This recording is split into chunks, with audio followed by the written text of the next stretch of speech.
उपासक अपने दोषों को लेकर के यदि चिंता करता है, देखो ध्यान से सुनो, हम यही फंस जाते हैं। उपासक अर्थात शरणागत अपने दोषों को लेकर यदि चिंता करता है तो वो अभी शरणागत नहीं, उसके अंदर अपने अभिमान का बल है, इसीलिए वो ऐसा करता है। क्योंकि दोषों को मिटाने की उसमें अपने सामर्थ्य अनुभव में आ रही, इसीलिए वो चिंतित है। अगर तेरे में अभिमान नहीं तो फिर तू चिंता क्यों करता है? हां, दोष देखकर दुखी होना अलग बात है, चिंता करना अलग बात है। दुख तो उपासक को होगा कि ये नहीं होना चाहिए। एक क्षण आया, बस राधा राधा राधा, मैं तो दूर कर ही नहीं पा रहा हूं और ना कर पाऊंगा तो समय क्यों नष्ट करूं? राधा वल्लभ श्री हरिवंश, राधा वल्लभ श्री हरिवंश। अंदर से उसे दुख होगा, पर वो ये चिंता नहीं करेगा मेरा कल्याण होगा कि नहीं, ये दोष है पता नहीं, ये सब व्यास भरोसे कुंवर के। बिल्कुल ये बात बैठ जाएगी उसी के हृदय में जिसका काम बनना है इस जन्म में, नहीं तो सुन करके भी आप इसे गंवा देंगे। सारी की सारी बात वृंदावन भूमि में हो रही है। जब किसी से कहा जाता है सत्य बोलना, चलो मंदिर में चढ़ के बात करो, तो मंदिर में क्या, घर में बैठ के भगवान की बात कर रहे हैं, भगवान की बात कर रहे हैं, भगवान के घर में बैठकर भगवान की बात कर रहे हैं। अब तो विश्वास कर लो। अरे उनके एक संकल्प, परीक्षित, ये वो योग योगेश्वर श्री कृष्ण जिनके एक संकल्प से अनंत ब्रह्मांडों का एक क्षण में कल्याण हो सकता है। हम जैसों की क्या बात, विश्वास करो। छोटा बालक जैसे पास में कोई भय आता है तो वो रो देता है, पर भरोसा उसको है कि जो ही मैं रोया मेरी मां दौड़ के आएगी, मुझे बचा लेगी। उसे ये भय नहीं रहता कि ये हमको नष्ट कर देगा, क्योंकि उसको ये है कि मेरी मां है। अच्छा, उसकी मां ना सुन पावे उसका रोना, लेकिन मेरे प्रभु सर्वत्र उनके कान हैं, वो उसी क्षण। और मां का लाडला जहां भी खिलता होता है, मां वही काम करती कि एक दृष्टि जरूर उस पर जाती रहे। ठीक से खिल रहा है ना, तो करो सदा तिनके रखवारी, जिम बालक राखे महतारी। बहुत जोर की बात है, आप इसे स्वीकार कर लीजिए। प्रभु आपको हर क्षण देख रहे हैं, प्रभु जान रहे हैं आपकी स्थिति। आपको चिंता नहीं करनी, चिंतन करना है, प्रभु का चिंतन करना है। दोष उपासक को अच्छे नहीं लगते, दुख देते हैं अंदर, पर वो चिंतित नहीं होता, अविश्वास नहीं होता, उसको परिणाम में भ्रम नहीं होता। समझिए, है जरूर ये सब, पर मेरी प्रिया जी बहुत कृपाल है, जब चाहेंगी तब सब ठीक हो जाएगा, ना ठीक हो तो भी प्रिया जी मुझे मिल जाएंगी। इस पर कभी आशा बंधा, ये शास्त्र आदेश करता है, दृढ़ आशा रखो भगवान मिलेंगे। हमारे गुणों से नहीं, हमारी साधना से नहीं, अपनी कृपा से मिलेंगे। हमारी स्वामी नेक हो न रिस्क हो, भूल हो न हो सके, तो निश्चित निश्चित हमें स्वामी जी मिलेंगे। चिंता करने का अर्थ है भीतर में छिपे हुए अभिमान का, अपने बल का आश्रय। ये भक्तों में भी हो जाता है। जैसे द्रौपदी जी का चीर खिंचा तो पूरी सभा की तरफ देखा, पांडवों की तरफ देखा, भीष्म जी की तरफ देखा, अपनी भुजाओं से पकड़ा, दांत से पकड़ा। जब ये शब्द देखा कि अब कुछ नहीं हो सकता, अब तो केवल श्री कृष्ण, तो इतना विलंब क्यों किया? पहले ही श्री कृष्ण का आश्रय इतना दृढ़ होता तो महल से ही नहीं छू सकता था, महल में ही नहीं छू सकता था दुशासन, वही चमत्कार प्रकट हो जाता। अब पूरा का पूरा छोड़कर जे भी हे श्री कृष्ण द्वारिका आवास, यही से बढ़ गया पट। कहीं कुछ उनको आना जाना थोड़ी, इतना बोलना था कि खिंचा हुआ वस्त्र बस यहीं से खिंचता रहा, यहां से हट नहीं पाया। उपासक अपने अंदर जब तक बल रखता है अपने बचाव का, बहुत ध्यान देने योग्य बात है, अपना अहंकार बचा के रखता है, तब तक भगवान नहीं आते। नहीं आए द्रौपदी जी के, नहीं आए। और परम प्रिय सखी है, बहुत प्यार करते हैं प्रभु द्रौपदी जी को। कृष्णा के जो संधि को जा रहे थे तो उन्होंने ऐसे बाल करके दिखा, प्रभु इन्हीं केशों को पकड़कर सभा में खींच कर लाया गया था। आप जानते हो इन केशों को हम कब बांधेंगे, आपको पता है। भगवान संधि कराना चाहे, संधि ना हो। दूसरी बात, यह हमें पक्का विश्वास है कि हमारे गुण दोष से भगवत प्राप्ति नहीं होगी। भगवान कृपालु हैं, प्रियालाल कृपालु हैं, उनकी कृपा से हो जाएगी। हम उनके, ये किसी से हमें प्रमाण लेने की जरूरत नहीं, इस विषय में किसी से प्रश्न करने की जरूरत नहीं, संशय खड़ा हो जाएगा। सबकी मति भिन्न भिन्न है, एक भी शब्द शास्त्र से बिलग नहीं विश्वास करना। अच्छा, केवल शास्त्र ही नहीं है, हाँ, छाती भी साथ में लगी हुई है, क्योंकि यही हमारा बल है, यही हमारा जीवन है, इसी से हम जीवित हैं। चाहे परमार्थ में जीवन समझ लो, चाहे स्वार्थ में जीवन समझ लो, यही हमारा जीवन है, इसी से जीवित है। तो अब संशय की जरूरत नहीं, क्योंकि जहां प्रश्न करोगे तो वो अपनी स्थिति और मति के अनुसार ही उत्तर देगा। ऐसे कैसे हो सकता है? पाप करो तुम, भगवान के आश्रित होते, दोष तुम्हारे अंदर, भोगना पड़ेगा तुम्हें, अमर हो जाके जाओ। अहम त्वाम सर्वपापेभ्यो मोक्षयिष्यामि मा शुचा, तू केवल सर्वधर्मान परित्यज्य माम एकम शरणम ब्रज। किसी की सुनना नहीं।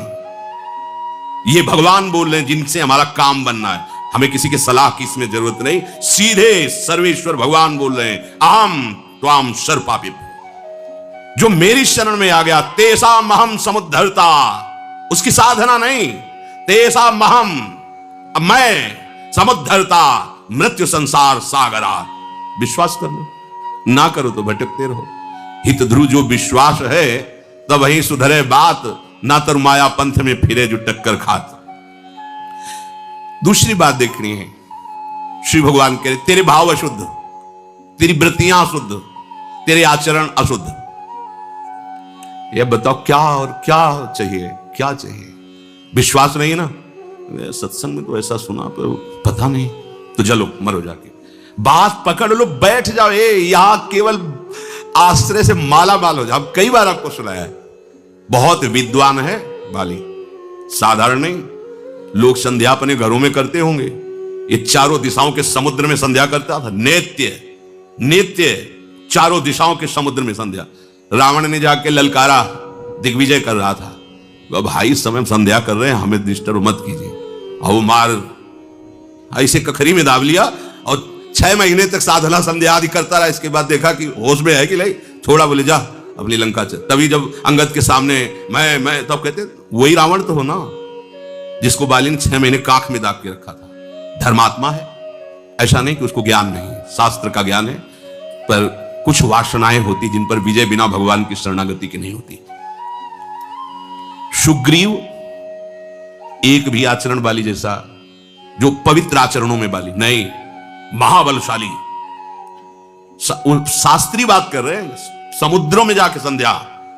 ऐसा जब भगवान ने मारा तो उसने कहा, प्रभु मैंने ऐसा कौन सा आपका पाप किया है, आपने मुझे व्याध की भांति वेध दिया, मार दिया, और सुग्रीव तुमको प्यारा लगा। ये कभी संध्या बंदन भजन साधन शास्त्र ज्ञान, हमारा छोटा भाई है, हम जानते हैं इसको। ये क्या मतलब, ये क्या बात है? आप उसका पक्ष क्यों लिया? मैं आपका कौन सा ऐसा बिगाड़ दिया? कभी ये अयोध्या जाके उपद्रव किया हो, कभी कुछ बात की हो तो प्रभु बताओ। हम आपसे कभी एक भी ऐसी अपमानजनित बात की? आप मेरे को दुश्मन क्यों मान लिया, क्यों मार दिया? बिल्कुल ज्ञानी पुरुष को ऐसा ले कि घोर ज्ञानी हो, शास्त्र का ज्ञानी है, किष्किंधा का राजा है, महाबलशालियों में उसकी गणना है।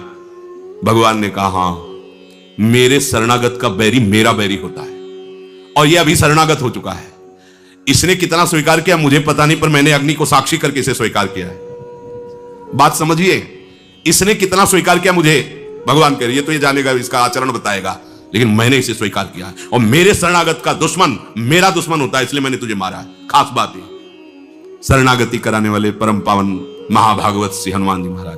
तो शरणागति होती ही है किसी संत से, किसी संत महंत सदगुरुदेव की कृपा से जीव भगवान की शरण में होता है। तो तुम्हें अपने पर विश्वास हो या ना हो, तुम्हें संत सदगुरुदेव के द्वारा कराई हुई शरणागति जिसके प्रति है, उसके प्रति दृढ़ विश्वास हो गया, सब बात बन जाए। कर तुम अकर तुम अन्यथा कर तुम सर्व समर्था सा ईश्वरा। हम ऐसे की तो थोड़ी शरणागत है, सर्व सामर्थ्यशाली। बस अपने धर्म से नहीं हिलना, आपको चिंता नहीं करनी। एक शंकर नाम के भगत थे, बड़ी श्रद्धा विश्वास पूर्वक शालिग्राम भगवान की आराधना करते थे। गंडकी नदी के किनारे एक गांव था, वहां उनका जन्म हुआ था।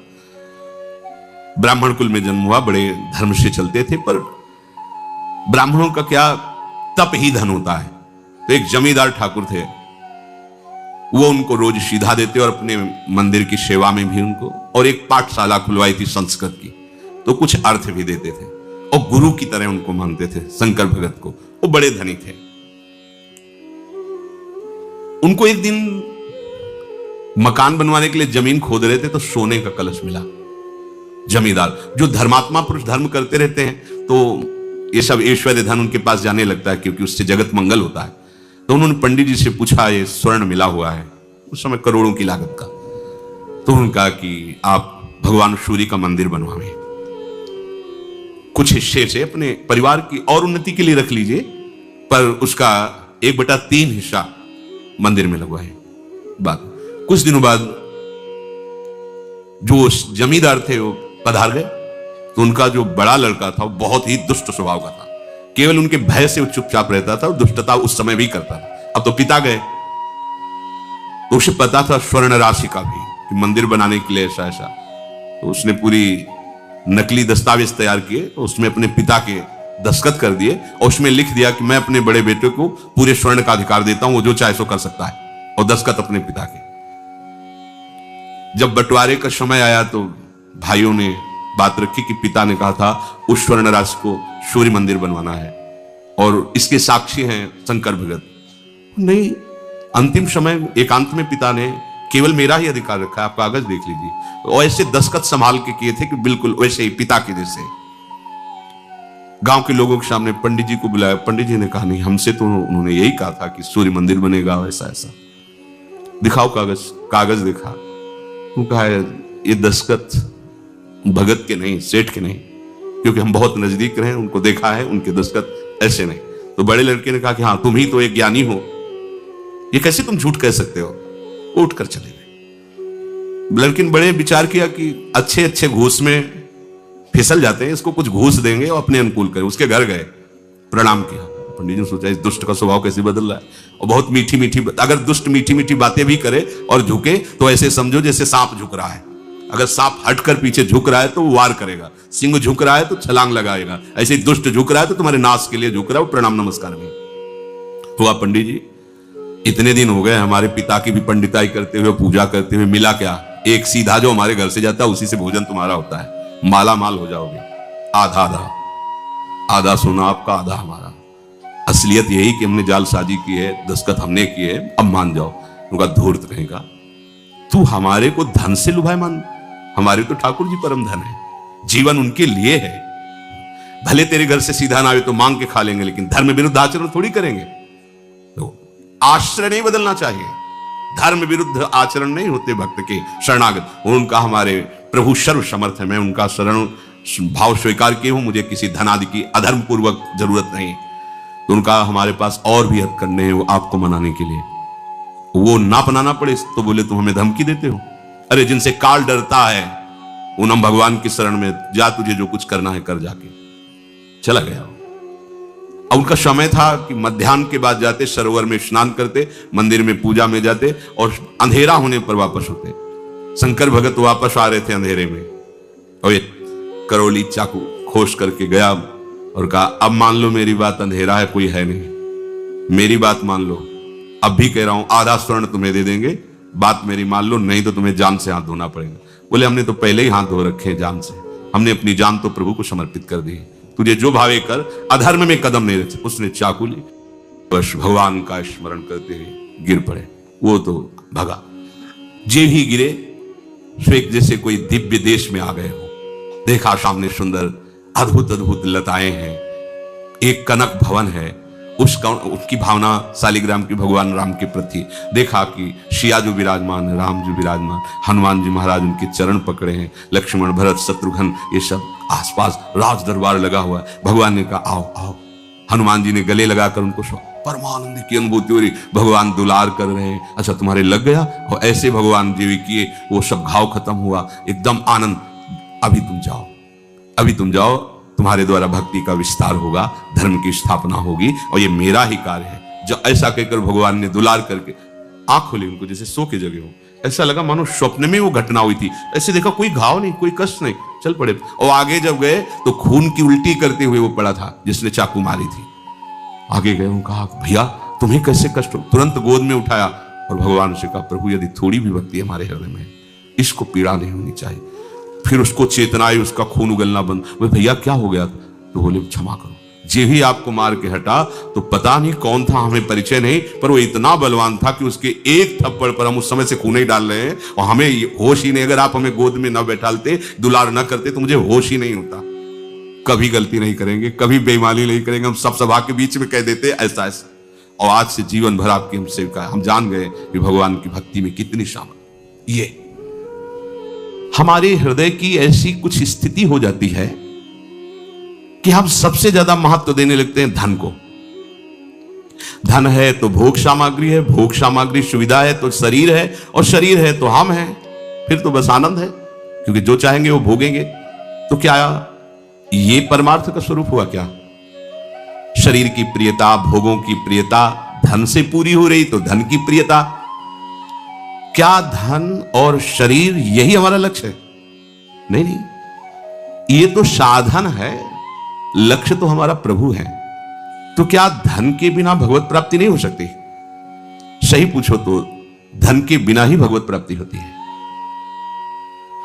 धन से किसी को भगवत प्राप्ति आज तक नहीं हुई। धन से किसी को भगवत प्राप्ति, धन से संबंध हटाया, त्याग किया तो उनको भगवत प्राप्ति। जिस धन को अपना माने थे उस धन का त्याग किया, वो चाहे किसी सेवा निमित्त से या कैसे भी, उससे अपनापन हटाया। जहां धन का त्याग हुआ वहीं भगवत प्राप्ति की योग्यता आती जाती। जहां धन को अपना माना वो भगवत प्राप्ति की योग्यता खो देगा। ये अंदर की बात है। प्रभु को तुम अपना मानते हो या धन को अपना मानते हो, परिवार को अपना मानते हो, भोगों को अपना मानते हो, ये देखना होगा। नहीं तो जबान से कहोगे मैं प्रभु की शरण में हूं, अभी हम ठीक नहीं हो रहे हैं, वहां हमारे अंदर विकार है, हमारे अंदर अशांति, बड़ी परेशानी तुमने जमा कर रखी है, वो भी वो हटा देंगे। आओ शरणागत हो, वो हटा देंगे। रोना चिल्लाना मत, चुप रहो, वो हटा देंगे। उनको जो अच्छा लगेगा वही रखेंगे, नहीं हटा देंगे। तुम्हारे सोचने की जरूरत नहीं पड़ेगी, तुम तो केवल ऐसे हो जाओ। पर हम ऐसे होते कहां हैं? वो एक जगह स्वाध्याय करते हुए उसमें पढ़ा था कि अगर आपका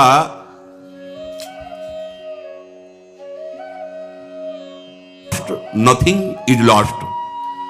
If health is lost, something is lost. If character is lost, everything is lost. आपका धन गया तो कुछ नहीं गया। If wealth is lost, nothing is lost. आपका धन गया तो कुछ नहीं गया। If health is lost, something is lost. आपका स्वास्थ्य गया तो कुछ गया। If character is lost, everything is lost. आपका चरित्र गया तो कुछ नहीं रह गया, सब कुछ गया। हमारी उल्टा सोच है, चरित्र गया तो कुछ नहीं गया।